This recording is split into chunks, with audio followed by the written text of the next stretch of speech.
Hey guys, good morning, good afternoon, good evening. This is Ankush here from Alif Consulting. Welcome back in our Microsoft new partner program video series. In this video, we will be going to talk about solution partner for security. Well, here is the agenda for video. So we will be going to have a basic introduction about this new security competencies. What are the benefit you will be going to get from the Microsoft?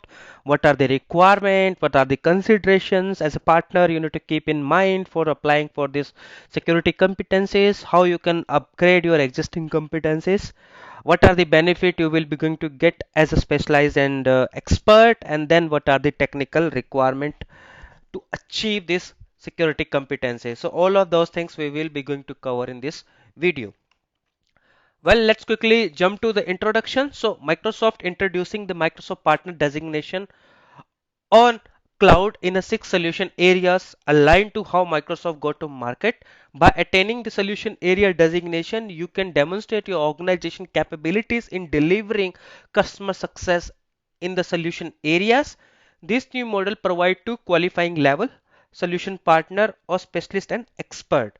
A solution partner for security demonstrate your broader capability to help customer to safeguard the entire organization with integrated security, compliance and identity solution.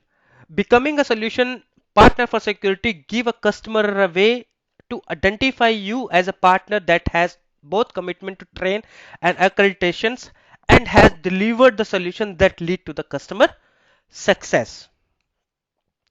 Well, what are the benefits? Microsoft is investing more in you. Microsoft want to help you to grow your business and reward you for the success and growth you achieve and your continued commitment to Microsoft partnership, right? Microsoft is making this investment to help you and our partner with increasing the business development, increasing the customer reach, and expanding the skill and training and enablement. When customer when the partner is going to get all of this benefit, definitely customer is also going to take the advantage of this benefit. If customer is growing, at the end Microsoft is also going to grow in terms of revenue. Now there are some of two important dates you need to keep in mind. If you are running on the legacy competency, you need to make sure that should be renewed before 30 September 2022. If you really want to run for a legacy competency for next 1 year, if you haven't done that renewal on before September 30, 2022, on October 3rd, 2022, you will be automatically moved to the newer competencies and the legacy competencies are no longer valid, right? So these are the two important dates you need to keep in mind. Requirement, right? As a security partner for security, as a solution partner for security, you demonstrate your broader capability to help customer to safeguard their entire organization with integrated security, compliance and identity solutions. This category make up the framework of solution partner designation, and these categories are performance, scaling and customer success. To attain a solution partner designation, you need to earn a minimum 70 points out of 100 that are available. And each of three categories have their maximum numbers. Like in a performance, you can get maximum 30 number. With scaling, you can get maximum 40 number. And with the customer success, you can get maximum 30 number. So you need to make sure you should reach to a minimum 70 number to attain your newer security competency with the new Microsoft partner program. Consideration for the solution partner. So if you really want to apply for this new security competency, you need to make sure you are doing all of those things. So implementing, managing and monitoring security and compliance solution for customer cloud and the hybrid environment, planning, deploy and managing the M365 mobility and security services to keep enterprise customers secure, compliant and connected. So if you are doing all of those things, then it's better to go for this new security competencies. If it you're not doing any of these things, it's better you would not apply for the security competencies. How you can upgrade your existing competencies, right? If you have a enterprise mobility management or security competencies, you can directly upgrade these competencies to security partner sorry, security partner, solution partner for security, and then you will get a new customer facing badge at the right side with this new competency. Now, specialization. So once you've done the specialization, what are the benefits you will be going to get, right? After meeting the requirement of solution partner designation, earning a specialization help you extend your customer reach and drive the customer confidence in your well validated capabilities, and given the access to you these benefit a customer facing label to display your business profile into the Microsoft App Source partner gallery, prioritize ranking in the commercial market space, evaluations for active cooperative selling opportunity with Microsoft sellers, a certificate letter from Microsoft that verify that specialization you have earned, right? Once you attain the solution partner designation and maintain your unspecialization starting in October 2022, you will also have the access to incremental product benefit to further accelerate your business, including greater access to Azure Credit, additional product license to build, test, demo, pilot, and create the proof of concept to showcase and sell your solution to customer, and cloud service subscription that are most relevant in the market today. So as a specialization, once you reach to the specialization, all of these benefits you will be going to get from the Microsoft. Now, technical requirement. This is a very important thing because as I mentioned in my earlier slides, there is a three category: performance, scaling, and customer success, and these are the technical requirement. There are the certain numbers which you need to match or metrics you need to reach. If you are not reaching to those metrics, you will not be able to attain your newer competencies.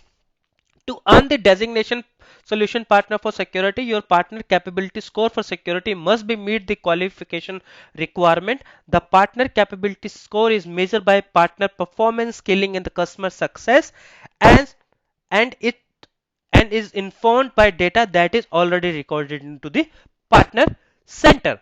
To attain a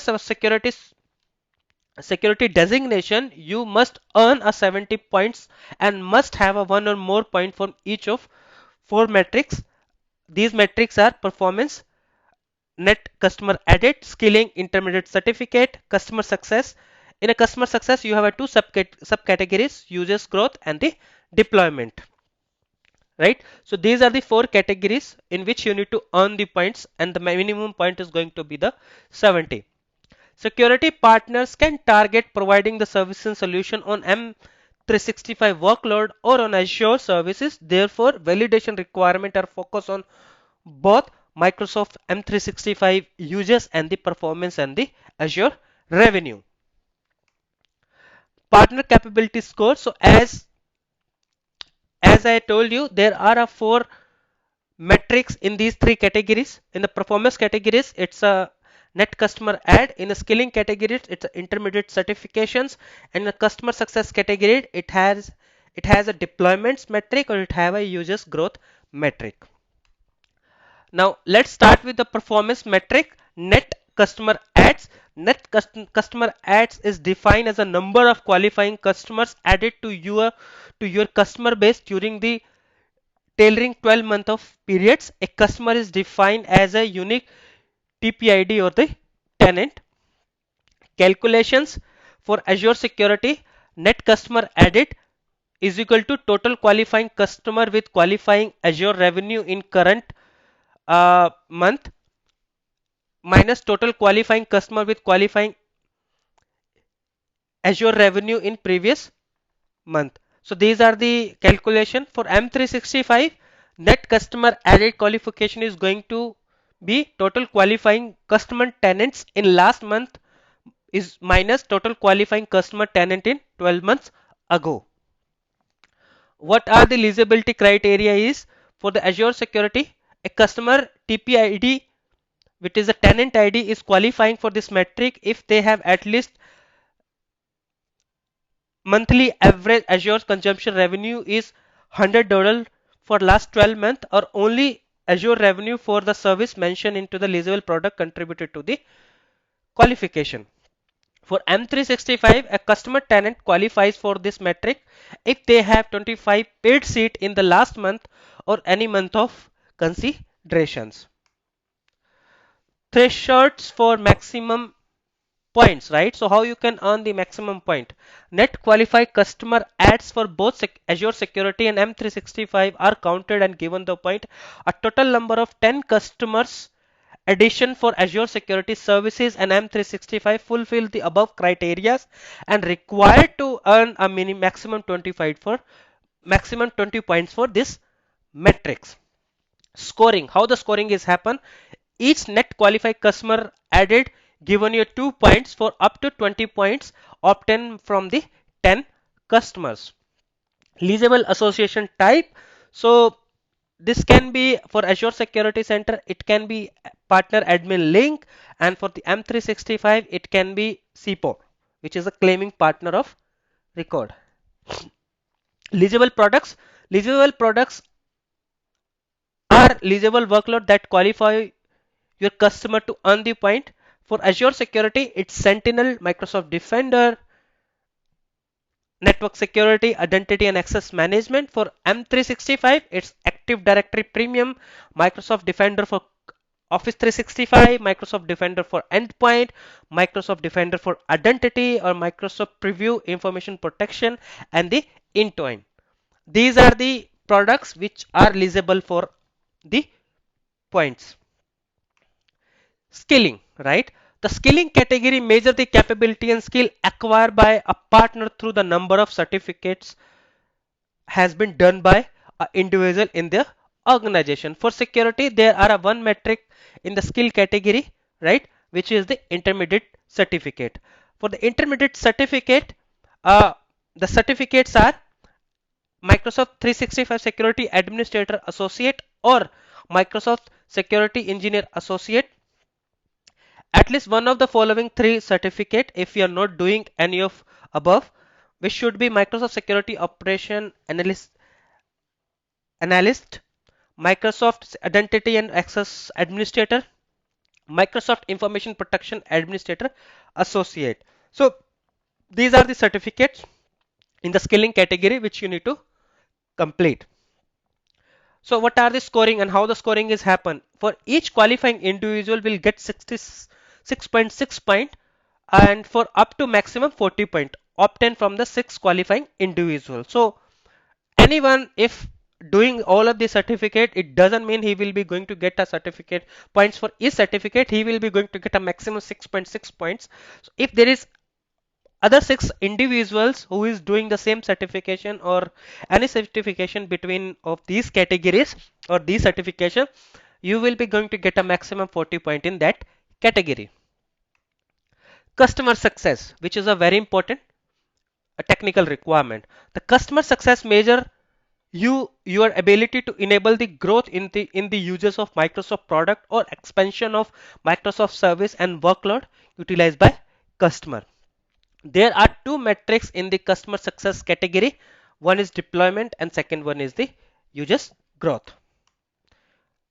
Let's talk about the deployment. For this metrics, your organization earn the point based on the growth in number of customer deployment as specified by qualifying criteria and definition mentioned below. Deployment of Azure Security qualify based on the Azure consumed revenue or security workload deployed on the customer tenant. Second, deployment of M365 are counted based on number of monthly protected user. You will qualify based on monthly protected users that you deployed with your customer. Monthly protected users are counted per workload at tenant level and sum up per workload across the paid subscription under the tenant. Eligibility criteria for the security center: to earn the point, your deployment must meet the following criteria. That's are: a deployment must be on the customer production tenant, or a deployment must have at least 12,000 Azure consumed revenue for security workload in the tailoring 12 months. For M365, deployment must have at least 25 paid seat in the current month, or deployment must have at least 50% of monthly protected user deployed. Then there is the calculation is happen, how the calculation is going to be there. So this calculation is basically allow how how basically Microsoft calculate the criteria for the deployment. Leasable association type, it can be done by PAL admin partner admin link for security center and CPOR for the M365. Leasable product, right? For the Azure security, the leasable products are Sentinel, Azure Defender. For cloud security, network security, identity and access management. For M365, it's Azure Active Directory Premium, Microsoft Defender for Office 365, Microsoft Defender for Endpoint, Microsoft Defender for Identity, Microsoft Preview Information Protection, and Intune. So these are the products which are leasable for the point under the performance category. Threshold for maximum points, you can earn maximum 20 points for this metric if you have a 6 deployment added into the trailing 12 month for security or M365 combined. So if you can get maximum 20 point if you have done or added a 6 deployments into the last 12 month, either it's happened in the one customer or either it's happened to the multiple customer. How the scoring is happen, for each qualifying net new deployment will get 3.3 points, and for up to maximum 25 opt in from the 6 new deployment. Uses growth, this metric basically your organization earn the point based on the growth into the uses of security workload across your associated customer deployment are specified by qualifying criteria and the definition mentioned below, right? For Azure workload, it's measured by Azure consumed revenue for security workload. For M365 workload, this is measured by growth in monthly protected user across your customer base over the past 12 months. And then there is a calculation formula is there, which basically help Microsoft to get what is your growth percentages. Association type, it for Azure Security Center or for Azure Security, it can be a partner admin link, or for M365, it's claiming partner of record. Leasable product, right? For the Azure Security, it's Sentinel, Microsoft Defender. For cloud, network security, identity and access management. For M365, it's Azure Active Directory Premium, Microsoft Defender for Office 365, Microsoft Defender for Endpoint, Microsoft Defender for Security, Microsoft Defender for Identity, Microsoft Preview Information Protection, and Intune. Threshold for maximum point, you can earn maximum 20 points for this metric. Scoring, right? For Azure and M365, there is a securing mechanism is different. For Azure security, every Azure consumed revenue grow of 1225 USD get 1 point. Microsoft M365 is net monthly protected users grow of 25 get 1 point. So these are the two scoring area for the user growth. Now data refresh, like how the data refreshes happen for performance and the customer success subcategories. Typically the data refreshes happen on 10th of each month, which means you should make sure all of your deployment should be completed before this 10th of the each month. It should be completed maybe on 8th or 9th, so that when the data refreshes happen, all of those record or metrics should be recorded. However, if there is any certifications or anything has been added, it get refreshed within a week post certification is completed, right? So these are the metrics or the uh, I can say the numbers which you need to achieve under the users growth. That's it in this video. I hope you like this video. If you like, please click on like and subscribe for more upcoming videos, and feel free to reach us if you have any questions. Thank you.